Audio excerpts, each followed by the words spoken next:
সাল্লাল্লাহু আলাইহি ওয়াসাল্লাম বলেন, আল্লাহ তাআলা বান্দার অন্তর থেকে ইলম উঠিয়ে নেন না, কিন্তু দিনের আলেমদের উঠিয়ে নেওয়ার ভয় করি।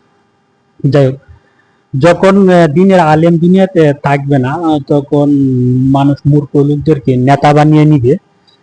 তখন তাদেরকে জিজ্ঞাসা করা হলে বিভিন্ন বিষয়, ফতোয়া বিষয়ে তারা না জানলে ফতোয়া দিবে এবং তারা নিজেরা পথভ্রষ্ট হবে, অপরকেও পথভ্রষ্ট করবে। যাই হাদিসটা ইমাম বুখারী থেকে নেওয়া, 100 ইমাম বুখারী থেকে, ইমাম বুখারীর অধ্যায় থেকে 100 নম্বর হাদিসটা নেওয়া, আব্দুল্লাহ ইবনে ওমর ইবনে আস রাদিয়াল্লাহু আনহু থেকে হাদিসটা নেওয়া। যাই হোক, আমি এই হাদিসটা উল্লেখ করার অর্থ হচ্ছে, কিছু লোক আসে যারা না জানার পুরো ফতোয়া দিচ্ছে।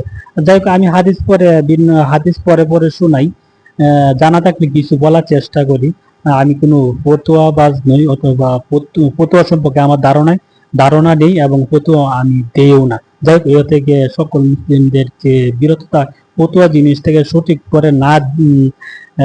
করে জেনে এবং ফতোয়া দেওয়া, এই সমস্ত ভুল ফতোয়া থেকে সকল মুসলিমদেরকে বিরত থাকা উচিত।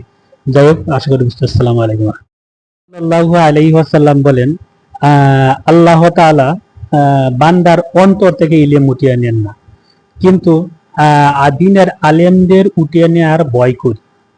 যাই হোক, যখন দিনের আলেম দুনিয়াতে থাকবে না, তখন মানুষ মূর্খ লোকদেরকে নেতা বানিয়ে নিবে।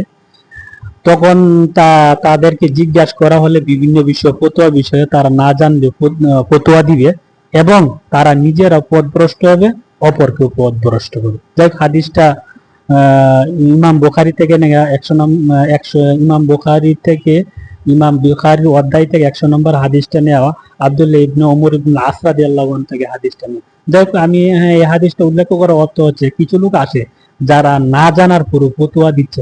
যাই হোক, আমি হাদিস পরে পরে শোনাই, জানা থাকলে কিছু বলার চেষ্টা করি। আমি কোনো ফতোয়াবাজ নই, অথবা ফতোয়া সম্পর্কে আমার ধারণা নেই এবং ফতোয়া আমি দেইও না। যাই হোক, এ থেকে সকল মুসলিমদেরকে বিরত ফতোয়া জিনিস থেকে সঠিক